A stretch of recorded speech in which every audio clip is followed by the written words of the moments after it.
चुनाव आयोग मांग रहा है तो हमारी पार्टी कहाँ भाग रही है उसको देने से। हाँ, तो उसका जिस तरह से उनका जवाब होगा, हमारा शीर्ष नेतृत्व उसका जवाब दे देगा। कहें कि अगर ये बनवा देंगे तो जो तुम वहाँ पर अवैध काम कर रहे हो तो कैसे। आज हमारी सरकार ने जगह जगह सड़कों का जाल बिछा दिया।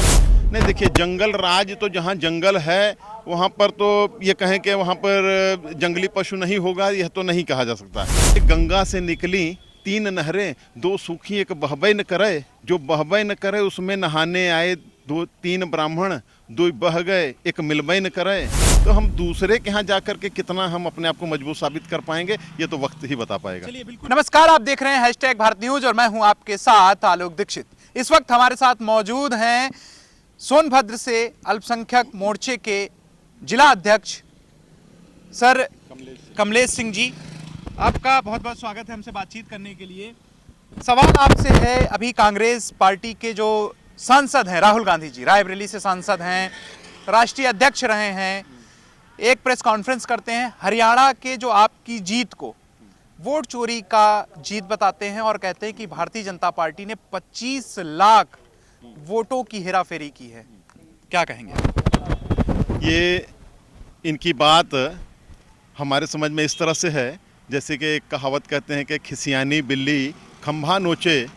उनको जब अपनी कमी को वो एक्सेप्ट नहीं कर पा रहे हैं तो अब दूसरे पे दोषारोपण कर रहे हैं कि अगर वोट चोरी थी तो जब उत्तर प्रदेश के जो हमारे यहाँ जब इलेक्शन हुए हैं तो वहाँ पर इनको इतनी सीटें कैसे मिल गई, जहाँ पर इनको पिछली बार मात्र 1 सीट मिली थी।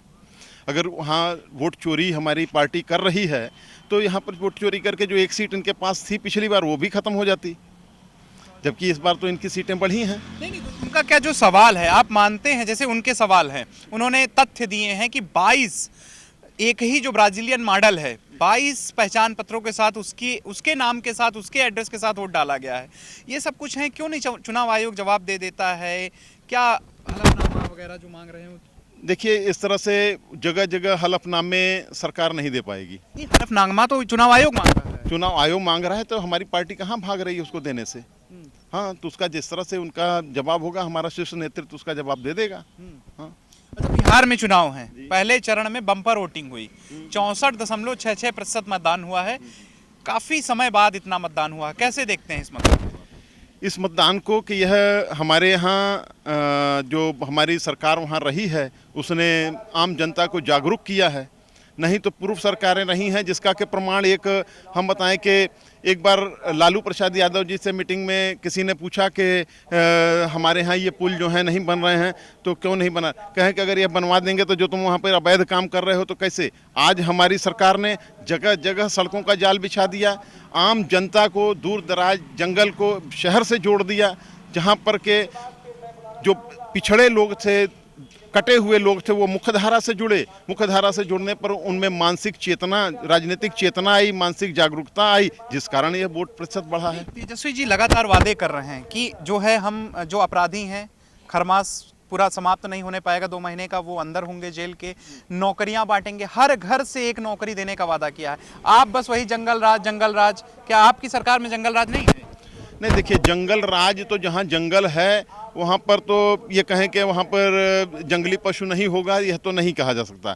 क्योंकि जब हमारे नेगेटिव और पॉजिटिव दोनों विचारधाराएं हर जगह हैं तो ये देखने की बात है कि हम क्या देख रहे हैं और हम क्या ख़त्म करना चाहते हैं। हमको अगर जंगल राज दिखाई दे रहा है तो हम निश्चित जंगल राज को ख़त्म करने की हमारे मन में चेष्टा है, इसलिए हम उसको देख रहे हैं और उसको साफ करने की प्रयास भी करेंगे। नहीं, जैसे वो नौकरियों का वादा कर रहे हैं, आपकी पार्टी क्या करेगी अगर जीतती है या सत्ता में आती है? सब देखिए, ऐसा है कि हम इसके लिए हमको तो एक परवेज़ रावल जी की एक पिक्चर का एक सीन है कि जिसमें वो सब कह रहे थे कि वो इलेक्शन लड़ते हैं और उनसे लोग आके कहते हैं कि हमको हमारा ये अधिकार चाहिए, हमको कहें हाँ तुमको भी मिलेगा, तुमको मिला। हिजड़े पहुँचे, कहते हैं हमको भी माँ बाप बनने का अधिकार चाहिए, कहें तुमको भी मिलेगा।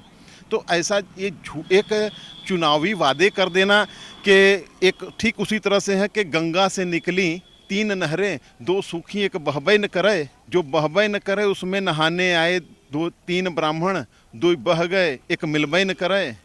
तो ये इस तरह की एक चुनावी बातें करते हैं जिनका के वास्तविकता से कोई मतलब नहीं।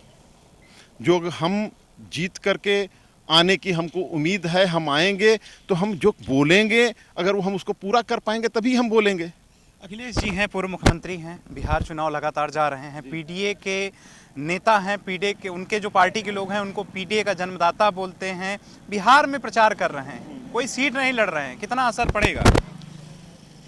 ऐसा है कि अब असर कितना पड़ता है ये तो नहीं, ठीक है वो प्रयास अपना कर रहे हैं, लेकिन हमें नहीं लगता कि उनके इस प्रयास से कि किसी तरह का बहुत कुछ वो असर हमारी पार्टी के ऊपर डाल पाएंगे या हमें। बड़े नेता हैं, बड़े नेता हैं तो बात बड़ी से होगी तब नेता होंगे। बड़े पार्टी में एक बड़े पद पर हैं तो बहुत अब उनके जो वक्तव्य आते हैं उनको भी देख लीजिए, और अपने यहाँ जो हमारे यहाँ उत्तर प्रदेश में अपने लखनऊ में ही अपने यहाँ से वो जो प्रेस कॉन्फ्रेंसेस करते हैं उनको भी आप गौर से देख लीजिए कि उनमें किस तरह से जवाबों से मुँह काट कर भागते हैं। यह तो आप लोग हमेशा फेस कर रहे होंगे। तो जब हम अपने दरवाजे पर अपनी किसी भी समस्या से मुंह फेर रहे हैं तो हम दूसरे के यहाँ जाकर के कितना हम अपने आप को मजबूत साबित कर पाएंगे ये तो वक्त ही बता पाएगा। चलिए बिल्कुल, उत्तर प्रदेश एक अंतिम सवाल है। उत्तर प्रदेश में आपकी पार्टी का अभी तक अध्यक्ष नहीं घोषित हुआ है।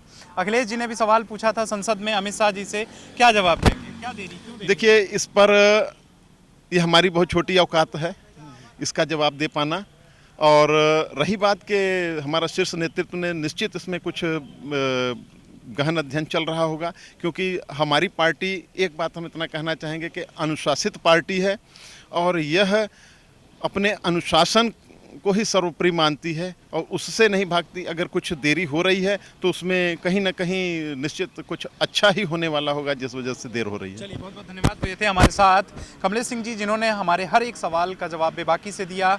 आपको ये वीडियो कैसा लगा कमेंट करके ज़रूर बताएं। वीडियो जर्नलिस्ट हरीश के साथ मैं आलोक दीक्षित, #भारत न्यूज़ लखनऊ।